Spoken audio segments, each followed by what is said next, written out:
Hello, my name is Bill Haley for Haley2024. This video is for private law enforcement.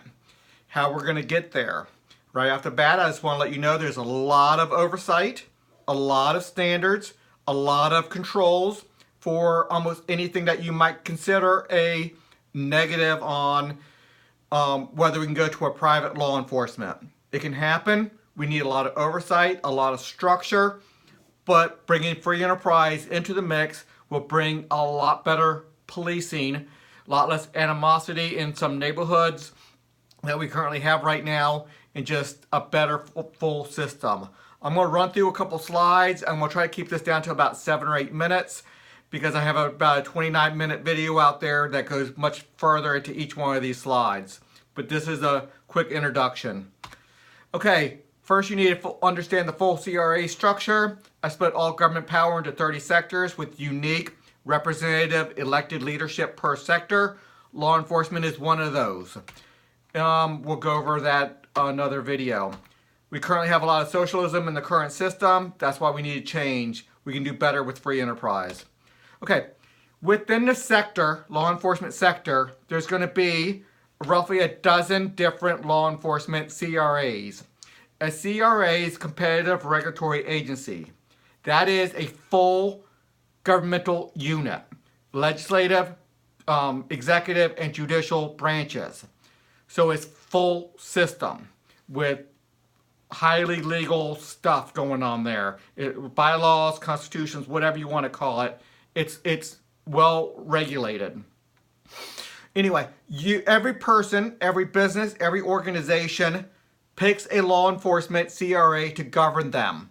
Every law enforcement company, private company, every law enforcement person with governmental power, they pick the law enforcement CRA to govern them. So there's a lot of oversight, a lot of representatives. There's two main concerns with private or public public law enforcement. I'm sorry, tongue-tied there. There's two main concerns with law enforcement, whether private or public. Proper funding and representative oversight. So both are properly addressed, and even a lot better than what we currently have with politician control. The role of prices always works better than socialism. It brings a better level of funding. We'll talk about the law enforcement authorization for a second.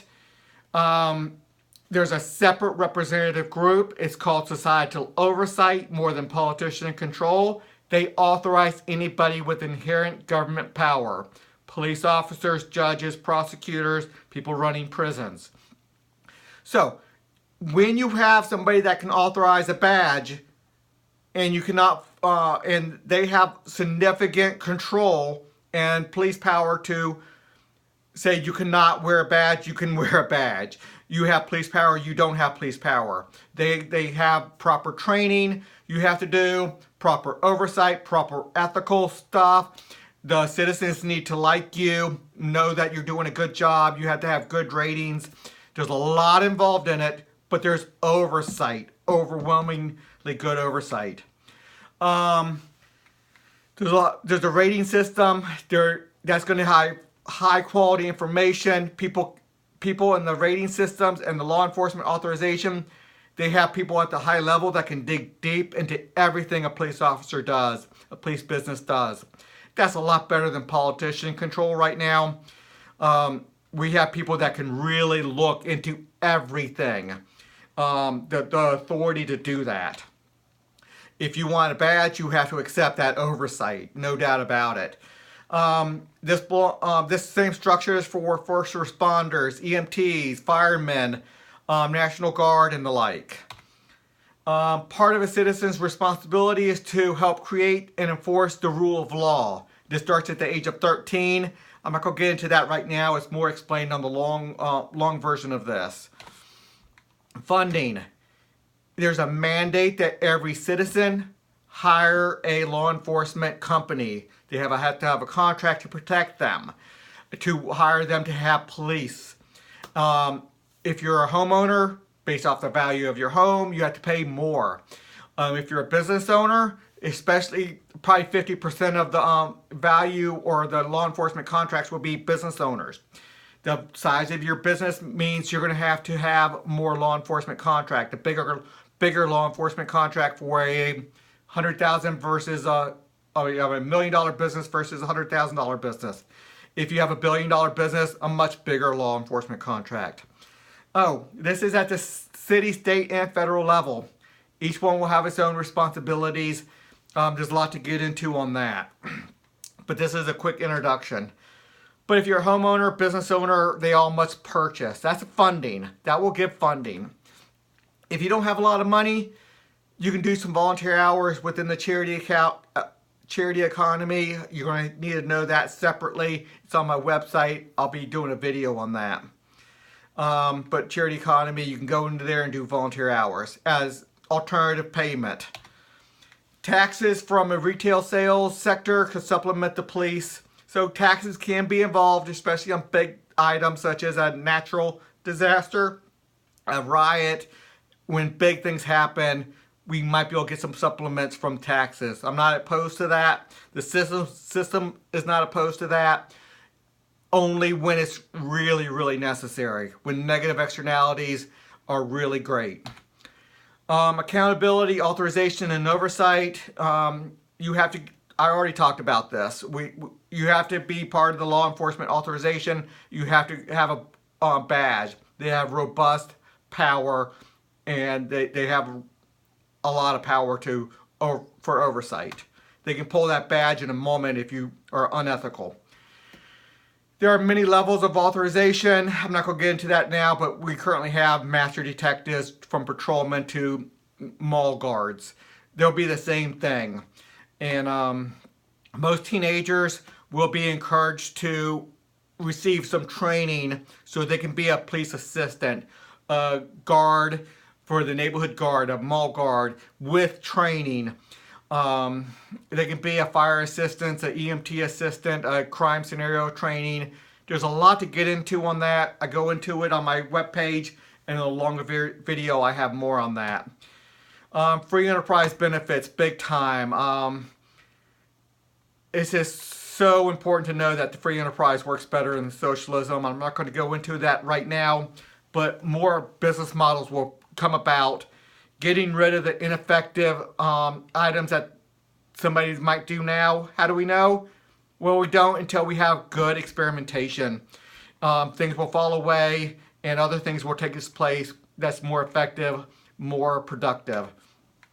The rating system, high quality information is going to be coming in from multiple viewpoints, and you're just going to have to know about the rating system for you to understand how important that's going to be. But this is an introduction. I'm going to try to keep this one short. Every person picks RAs and law enforcement authorization rating agencies to trust. It's just, there's a lot to get into, but these groups will ensure the respect of civil liberties and have a genuine authority to really make changes. Cooperation, neighborhood guards, patrols, and higher level of investigations. Your law enforcement company and other law enforcement companies have to cooperate to do neighborhood patrols. A badge means you have to protect everyone. Let me go to the next slide. Protect everybody within immediate danger. You don't just control and protect your members. You can control everybody. That's what your badge means. Within guidelines. Obviously, your company might come in after a robbery and investigate that. But the immediate protection, your badge requires you to help within guidelines. We're not going to get into the guidelines right now. I do a little bit on the longer video, but we'll do that later. Every law enforcement company has to send representatives up to the representative level. These are high level detectives, high experience, high ethical standards, and they bring an FBI level of authority to the whole law enforcement system. So every law enforcement company proportionally has to send representatives up and pay for that. That's part of the law enforcement contracts. Let's go with the leadership, the CRAs, your law enforcement companies, different people in the system elect by weighted vote, proportional weighted vote, the sheriff, the police chief, and they can coordinate within guidelines. So if a riot happens, the police chief or the sheriff can call anybody with a badge to orders and make them do what they need to do. They can order them around. They are, when certain guidelines are met, the police chief can order anybody with a badge to do what needs to happen to quell a riot or take care of a natural disaster or whatever. When big things happen, the coordination has to come from one main police chief. Well, there's a lot to get into this. I'm already at over my 11-minute limit. Okay, police rating systems will ensure poor neighborhoods have proper policing. There's a lot to get into it. I get into this on my other video. There's a lot more on my website, but the poor neighborhoods will have proper policing. Okay, look at the police structure on my website. It gets into a lot more. The freedom of about a dozen CRAs in dozens of full systems that I have within the structure to experiment will yield great results.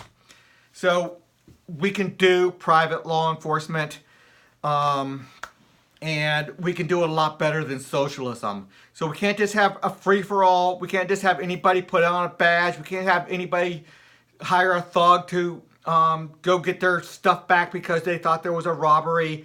We don't do anything silly. We have high standards, but the free enterprise benefits will come dramatically. Let's talk about poor neighborhoods real quick. I forgot to say it. There's a lot of animosity in poor neighborhoods to police. A lot of that's going to have to go away when they have to hire the police themselves. When they put their hard-earned money and they get to have a choice of different police businesses to protect their neighborhoods. You know, they can't just hire somebody that's lax and expect to get away with anything because your neighbor gets to hire somebody too. There's standards. If you do something wrong, they're going to catch you, or they're going to investigate and try to catch you. Anyway, the animosity towards the police are going to go down dramatically when people have to hire their own police. When they have choices. You don't want to hire somebody that you don't like, or that's doing a bad job, or coming in there and being rough with your neighbors and with you. Anyway, a lot to get into. I'm trying to keep this one short. Thanks a lot. And look around my website. Thanks.